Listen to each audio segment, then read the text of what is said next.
Hello, welcome to Emotional Badass, where Moxie meets mindful.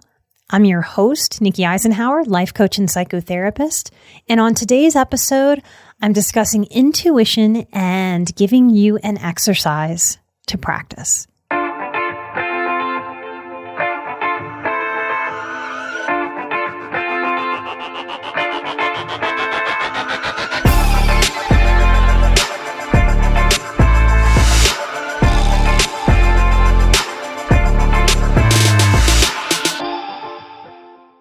Hello, y'all.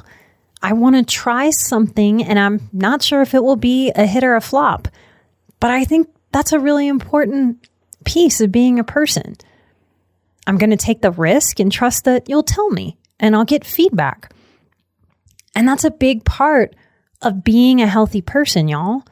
Life asks us to sense and to feel out and figure out what's next on our life path, our life purpose. Moment to moment, day to day, month to month, year to year. Maybe what you'll take from this episode will be some permission to take healthy risks in your own life, to allow yourself to do things your own way, to allow the possibility of mistake or failure or missing the mark, and then allowing yourself to learn, grow, evolve through and from the experience. I fully accept that I'm a bit of an oddball. I am weird. I am not the norm. And I've learned over the course of my life that I'm the only person that can be me. And you were tasked with learning how to allow yourself to be your full self too. Sometimes the inner perfectionist blocks our healthy risking. So this is me risking, trying something new. And I hope it helps you give you some permission to be yourself as you move through too. So intuition versus anxiety is a major topic for deep people, for HSPs, for empaths, and survivors. And I want to offer you some experiences within this episode to be able to work on deciphering emotion and your response to it. I do think this will work best if this isn't your very first episode and you have a familiarity with my style, my voice, my intentions, my therapeutic strategies and beliefs. Having some understanding of how I work and what I'm attempting to do on this emotional badass microphone will help you feel into the response in your body instead of thinking, what is this new crazy lady trying to get me to do or trying to teach? So if this is your first time finding me, go listen to a few other episodes and come back so your system doesn't just respond with, what is this? Okay, so here we go. One of the truths in being able to learn the difference between anxiety and intuition is that you can't just listen to people like me talk about that difference. You have to be in the experience with your own body to learn how to decipher the messages that are coming from your body. And this takes time. It takes working with your body. It takes attending to it, giving it some attention. This is also why on intuition and many healing concepts, so many people tell me very desperately, I know so much. I've read all the things. I've listened to all the podcasts, but I just can't get my body to feel the peace and the calm that I want it to. We are living through the information age. It's a very heady time to be alive. And there's nothing wrong with head knowledge. It's just an incomplete kind of knowledge for our human experience. Without practicing with our body, even the best information in the world will stay in our heads, will stay head knowledge. So today's episode is an invitation. It's a bit like going to the emotional gym. We need to do some exercises emotionally and bodily to strengthen our relationship with self and strengthen our confidence in being able to decipher those messages over time. And anything that we practice, we get better at, just like riding a bike or driving a car or something like making pies or a really great steak. The more that we practice, the better we get. And that is so true for our healing, our self-development, and our emotional process. The more you practice with your body, the more you integrate that head knowledge into heart knowledge and body knowledge. And this is what seekers, HSPs, empaths, survivors are going after, even when they don't know how to put that into words. So here's what we are going to do. And it takes a bit of letting go and allowing me to guide you. And that might be the growth edge that's here for some of you in this particular episode. Some of you may feel an inner adolescent that gives some eye-rolly energy or resistance. It's okay for you to be exactly where you are. And depending on how this episode resonates with you, it might be one that you come back to in the future to see what's different, what's similar. That'll be a good way to show you how you've grown. As always, take what you need and leave the rest. Not just in my work, in life. You get to meet yourself where you are, with self-permission to grow past what your current growth edges are over time and with self-compassion and practiced patience. So it's not required for this episode, but you may wish to have some paper to jot down some notes as we move through this exercise together. Some of you are going to have some familiarity with the first half of the exercise, and the second half of the exercise is brand new. So what I want you to do first is just get centered and settle in. You can be laying down or seated in a chair or on the floor, whatever is comfy, whatever's calling your body to do. Take that position and settle in. We can get the wiggles out just like we do as we're about to sit for meditation. When you found your position, close your eyes and take a few calm, rhythmic breaths. Let go of any tension in your forehead and behind the eyes. Soften the jaw. Allow the shoulders to melt down away from the ears towards the hips. If seated, sit tall so that your spine has space. And in your next breath, bring your awareness, your intention, and attention to your head space. Notice the energy there. The head might feel like the energy of the city. There's a lot going on there. Notice what you notice about being in your head. When I'm in my head, I sense a thought storm, a cloud of tumultuous weather that builds and builds and builds and swarms. Take another moment right there in your headspace, bringing attention and awareness to your mind, your brain, your thoughts. Take a breath there while I'm quiet for a beat. Take mental note or jot down a few notes about what this feels like to you. There is no right or wrong. Whatever this feels like is right. No judgment, no impatience, no struggly feelings. You are doing this exactly right. When you're done taking your note, close your eyes. Take another centering breath. Take a breath deep down into the belly, like you're breathing into the pelvis. Notice what you notice. And on your next inhale, bring your awareness, attention, and intention to the heart space, to the center of your chest. What does it feel like to leave the mind and go to the heart? Notice the energy there. What are you experiencing?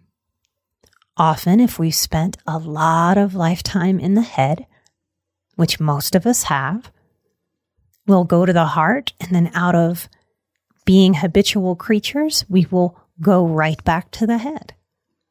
If that's what happened for you, take a deep breath and go back to the heart. Invite your awareness to hang out in the heart space. If the head is like the city, the heart is like the country. When I am in my heart, I feel centered. I feel peaceful, like a peaceful, easy warmth that washes over my body. I feel a quieting, a letting go of the chatter of the monkey mind. Just me and my heartbeat. Take a breath there while I'm quiet for a beat. And from the experience of being in the heart, take note. What does this feel like to you? What is the difference between head space and heart? What do you notice in this interesting body of yours? Isn't it a lovely curiosity to consider this difference? To feel into the heart space, which is a little different than thinking into the heart space. Take your note, and when you're ready, on your next in-breath, go to the gut. Bring your awareness, your intention, your attention to your gut space, to the core, and notice what you notice. Breathe into that spot, inviting attention to hang out right there in the gut. If we haven't spent a lot of time in heart and gut, we might feel a little squirmy. Just bring focus and attention back to the gut, taking a breath. If the heart feels like the country and the head feels like the city, maybe the gut feels like being way far out in wilderness, miles and miles away. Just the self and nature. Breathe into the gut. It feels like wilderness to me. A groundedness, a rootedness. Like my actual mother is Mother Nature, and I am returning home. That's how it feels to me. How does it feel to you? However it feels to you is exactly right for exactly where you are right now. To be noted here, if through these directions I've given, you find that you don't feel much of anything or you cannot feel, don't panic, don't stress. If this is where you are right now, that is okay. Your current growth edge is just leaning into the willingness to be a part of this exercise, a willingness to feel, to invite attention that has practiced so very often being in the head and only in the head. It knows how to be in the head so well. This exercise is inviting it to be in a different place, a place where it's not as familiar, so it might not want to stay there. It might be a little scared to feel. It's okay. Feeling will come if this is your experience. I had years where I couldn't feel things and it scared me. Sometimes our bodies learn that it is safest not to feel, and that is so smart if we grew up with a lot of hurt. It is a journey and not a light switch to now invite the body to feel, to teach the body that life is still messy and imperfect, because that is the human experience, and it is safer and right to allow feeling now. We're not in the same situation as when we were children. Let's take one more intentional breath in the gut space. Take a note of what you've noticed here. Now here's the new next part. And your eyes can be closed or open right now as I explain what we're going to do next together. And I want you to pay attention to head and heart and gut. We just visited those areas, bringing some familiarity to the experience of asking ourselves to go to head, heart, and gut. And as we move forward, I'm going to continue to ask you to take note of your experience as I offer you different language and different ideas. I'm going to say some things and some things that might not even make any sense.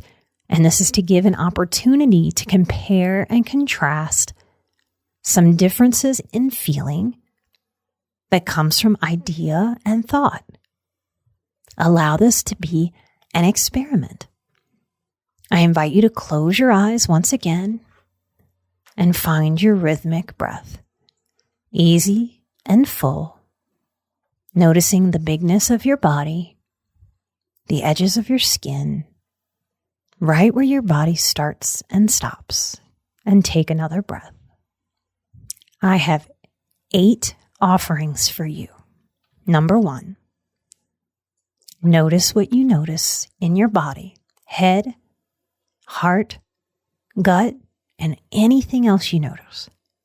Right when I offer this message, my worth is unchanging. Say that to yourself. My worth is unchanging. My worth is unchanging. Say this to yourself. Be with this idea. Take a deep breath and notice your body as you say it one more time. My worth is unchanging. There's no right and wrong here. Notice and note. For some of us, this idea, my worth is unchanging, it might feel like receiving a gift. And there's no right or wrong to feel. These are just some ways it might feel. If you are new to growth work, it might seem puzzling in the head. There might be an unsureness and uneasiness, maybe even a little confusion if you've never considered this idea or heard someone speak this idea, this affirmation. My worth is unchanging. We can take a breath and allow this idea. If this is not the first time you've heard this idea, my worth is unchanging, then you might feel more of a resounding yes through gut, through heart, or both, and a quieting of the mind as your system accepts, believes in, and settles on yes. On some level, we have all the wisdom that we need inside of us, and our system knows what is more right, and our system knows what is more wrong for us. And on some level, even if it's deep down, our worth knows that we are deserved of worthiness, that we were born worthy, that there is no earning of worth that we must do, that our worth is unchanging. Our worth is the same in our best moments, and our worth is the same when we fail, when we mess up. On some level, in our DNA of our human experience, we do know the truth of this, even if trauma and hardship has taken us away from this truth. Number 2, close your eyes, take a deep breath, and completely let go of what we were just doing. Recenter. This is its own exercise. To be able to let go instead of gripping and hanging on and carrying everything as we move through. Take a breath and let's move on to number 2. Notice what you notice in your body when I say this. And for this exercise, let me reiterate, I'm going to say some things that might not make sense, that I don't really believe. I should say yes to anyone who asks anything of me, always. Notice what you notice the second you heard me complete that thought. I should say yes to anyone who asks anything of me, always. This is the people pleaser's creed. What do you feel? What do you sense? What do you observe in this body? Do you feel an intuitive no, ew, ick? Does your head pull back like, nope, that's wrong, I don't like that? This is a no that can feel like an aversion, like all of a sudden someone threw us a hot potato and we're like, I don't want this hot potato. This hot potato is going to burn me. I should say yes to anyone who asks anything of me, always.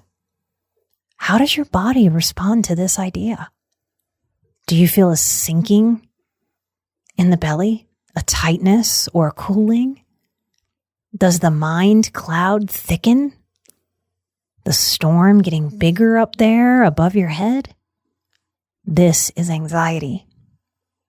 When we don't want to do the uncomfortable work of honoring the intuitive no, that is not for me, that is not right, because our system knows it, even when our thinking mind doesn't.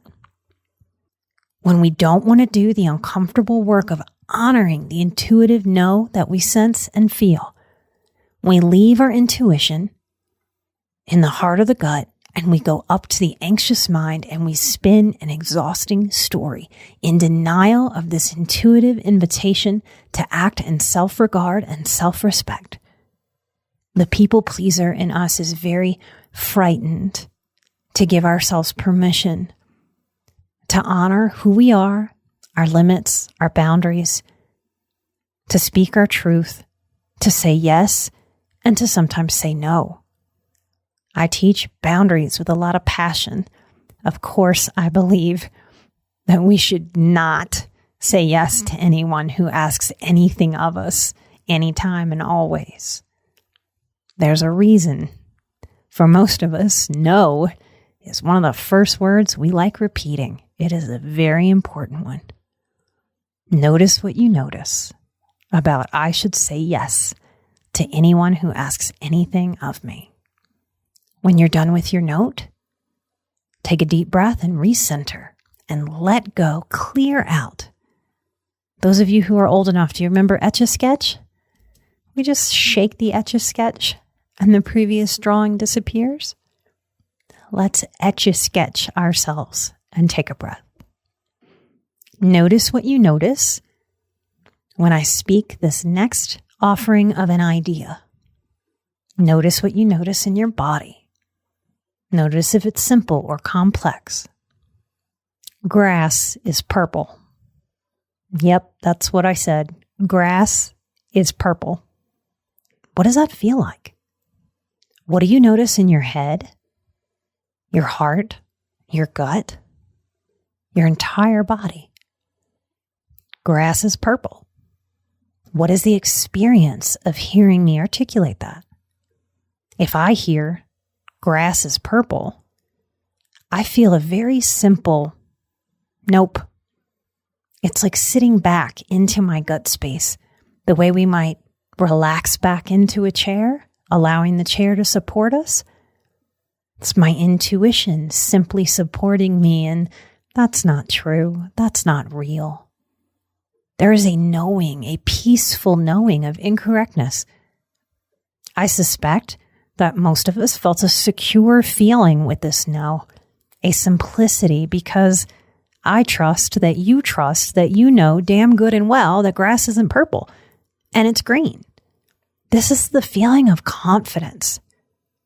This is the feeling of trusting what we see, what we know, what we hear, our own response to information offered. Less confidence and self-trust in your own ability to evaluate and know the color of grass would lead to a tiring thought cloud, swarming with ideas and questions like, wait, what did you say? A hesitancy, a doubt. Do I know the color of grass for real? Have I been wrong all of my life? Maybe Nikki's right. I've got to go look at some grass, or I've got to go do an internet search right now of the color of grass. Am I crazy? Is grass purple? Self-doubt. Too easily, the critical voice gives our power away. That self-doubt says that maybe somebody else knows better than you about grass color and that you've been wrong always. This is an anxiety that swarms.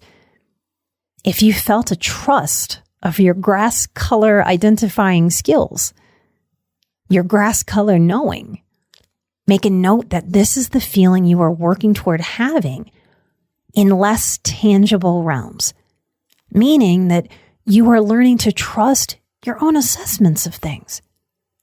And when we grow up in dysfunction, it really impacts us in the ability to trust what we're seeing and feeling. Quick example is my mother grabbing me by the shoulders often, intensely looking at me in a way that felt like anger and fury and saying, you know that I love you more than anyone in the world. It's a weird mixed message.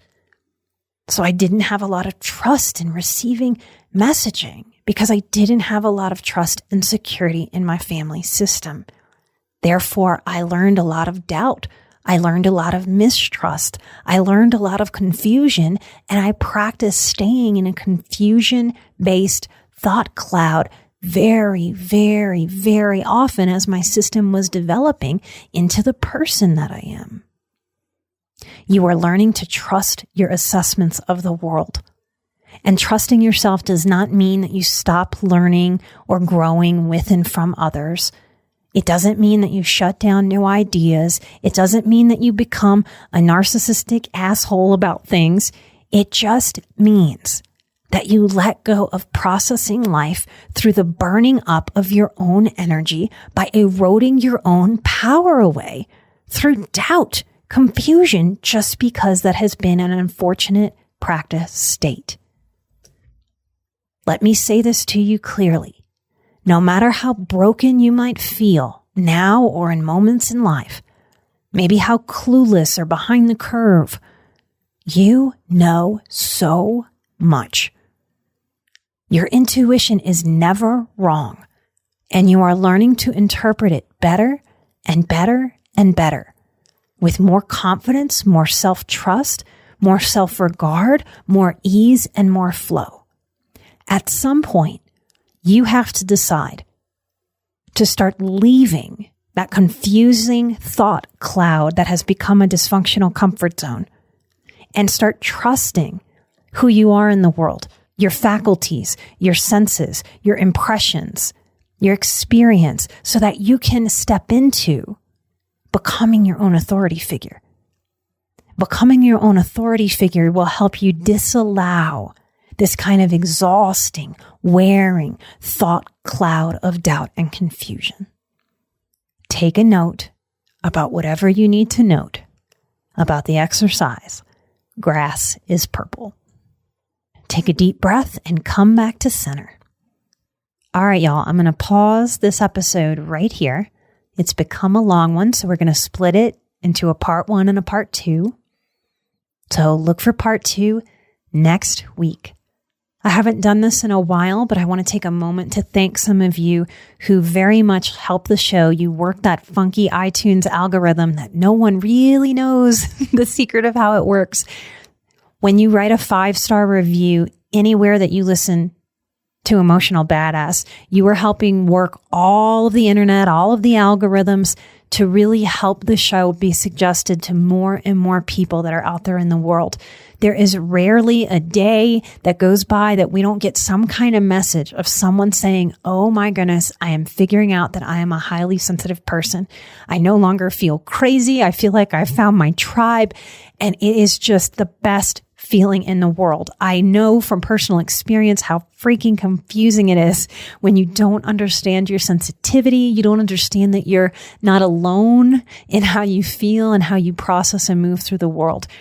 I know how busy you guys are. I know how overwhelmed most highly sensitive people are with just the day in and day out of life.